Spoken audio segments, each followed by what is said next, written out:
5 levels of Godzilla fans. Let's go. Level 1, the casual fan. I think we all know a casual, a person who doesn't really dive into the franchise that much.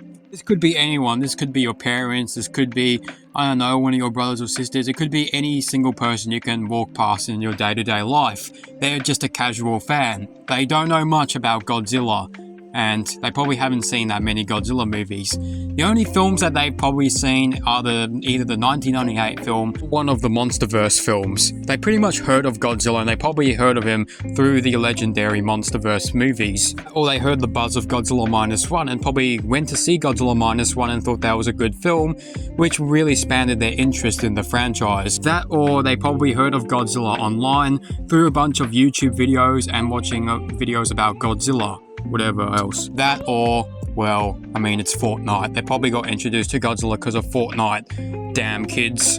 For your casuals, I don't think they'll be having any Godzilla toys in their collection. They may have one Godzilla toy and it will just be of Godzilla from their childhood or something like that. Like, if they're really old, they could have had one of the Godzilla knockoffs or one of the bootleg Godzilla figures.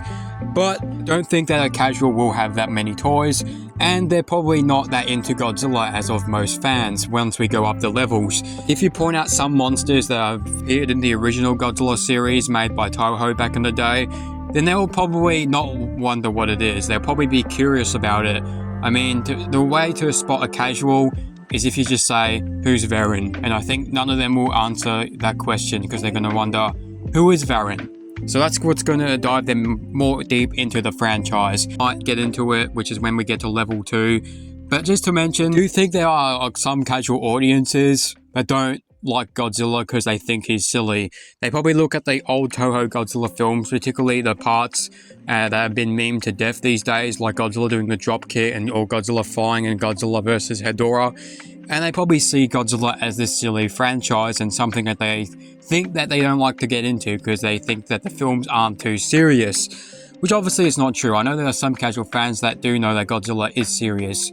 Level 2. Now that you've heard of Godzilla or you've seen just some of the mainstream Godzilla films, now you've been told about the Toho Godzilla films, particularly the original Godzilla from 1954, which you check the first one out first. You're probably most likely going to watch the King of the Monsters version of the film by Raymond Burr. But this is when you start to get into watching pretty much almost all the Godzilla films. Like, you've watched every single Godzilla film from Toho and legendary in the MonsterVerse, and you really love these movies, and you start to take an interest in Godzilla as well as the characters and the monsters in these movies, such as Anguirus, Rodan, Mothra, Gigan, and of course King Ghidorah. Now you love watching giant kaiju movies if you find the original Toho Godzilla films really good, or you just find them a waste of time and really cheesy by modern standards. I get it, this is when the casuals start to switch off and possibly not become Godzilla fans.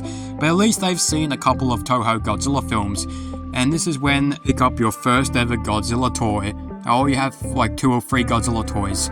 Obviously one of them of course being Godzilla himself, and the other one being a monster of some kind. Most likely a Playmates figure. Those Playmates is the most readily available Godzilla toys in the world. Watch Shin Godzilla and Minus One, and they are both iconic. They especially think that Godzilla Minus One is absolute cinema.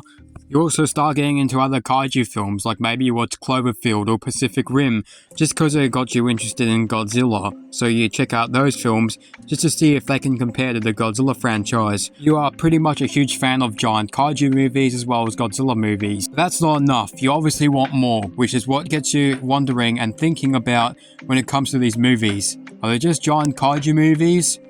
Well, that's when you get to level 3. This is the analyzer. Now this is with most film critics and also cinephiles, and that's they analyze movies. Like, they analyze that the original Godzilla is a deeper movie than most people think. It's obviously about the horrors of World War II when it comes to the Hiroshima bombings at that time, and the way Japan felt and the way they felt that horror through the first Godzilla movie, and as well as some of the reference points to the bombings in the film, such as Godzilla's footsteps, as well as some shocking imagery that kind of felt similar to the bombings at the time. You also deep dive into the entire franchise as well as the filmmaking behind the franchise. You know some of the names like Tominouki Tanaka, Ishiro Honda, Haruo Nakajima and the horror stories that he had with the Godzilla suit, as well as some of the other films down the line, like in the Heisei and Millennium series and the later Showa series. Read through the history in other books, watch documentaries, or you watch YouTube videos about the history of each Godzilla film. Like you probably have stumbled upon the Big Action Bill Godzilla series. It talks about the history of every single movie by its production to the final product. I highly recommend checking out this series because I mean it is just so formative and really interesting just for one movie. I highly recommend this series. But you pretty much start analysing every single Godzilla movie and you find out that every single Godzilla film has its own message in some kind of way depicted into the film. Buy a few figures. I think this is when you start to get into Bandai, particularly Bandai Movie Monster Series figures, which isn't up from Playmates. Might also play video games, such as Gigabash, or maybe one of the mobile Godzilla games. Level 3 is really just a catch-up level on some of the details that you've missed in every single piece of Godzilla material, including every single piece of Godzilla movies, and which is when you get to start to really be an analyst for these films, filmmaking and whatnot, and knowing that they're really just not really monster films. They're actually a lot more than monster films, a lot more deeper themes to these movies. Level 4. Now, level 4 is pretty much level 3. However, this is when you start to get creative and kind of inspired by the franchise.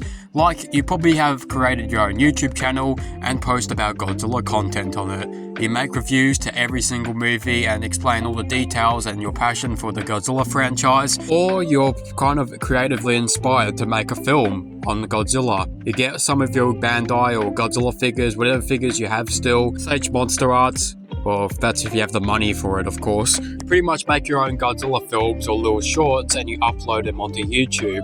Or you upload gaming content. Whatever it takes just for you to get yourself out there on why you love this franchise so much. Meeting all kinds of people, meeting all kinds of fans as well. All kinds of fans and going to G-Fest and all that stuff. That's pretty much what level 4 is. It's not that big. It's obviously very similar to level 3. This time you start to go out there a little bit and start exploring other people's opinions on the franchise. You have your own probably little community as well of people that you like to chat to about Godzilla stuff. Your life is pretty much absorbed by Godzilla. That's really it. Your life's pretty much became Godzilla. Just like your room. I mean, there's now a lot of Godzilla figures that you have. You probably have a shelf full of figures. And, well, you're obviously going to keep collecting still because, I mean, the figures are really cool. Level 5. This is the true fan here. This person has pretty much every single Godzilla figure in their collection. They've watched every single Godzilla film, every single Gamera film, every single Godzilla YouTube video, and, well, their life is pretty much Godzilla now on. There's no stopping them. There's no bringing them back to a different franchise. They're just stuck in a Godzilla phase for the rest of their life. One positive in being in level 5 is that you get to go to Japan. That is right, you go to Toho Cinemas, just go to Toho Studios, and you go to that big Godzilla head and Godzilla Hotel in Shinjuku, and it is just amazing. You've came this far, and you are now right in front of Godzilla's face in his own country. All in all, that's really it. Obviously, people who have been Godzilla fans or have experienced a bunch of these levels in their lifetime before. I don't know what I'm on. I think I'm on level 4 because I haven't visited Japan yet, so I'm not level 5 yet. But hope eventually I do. I'm level 4. What are you guys' levels? If you are Godzilla fans, type in the comment section below. And that is the Godzilla 5 levels of being a Godzilla fan.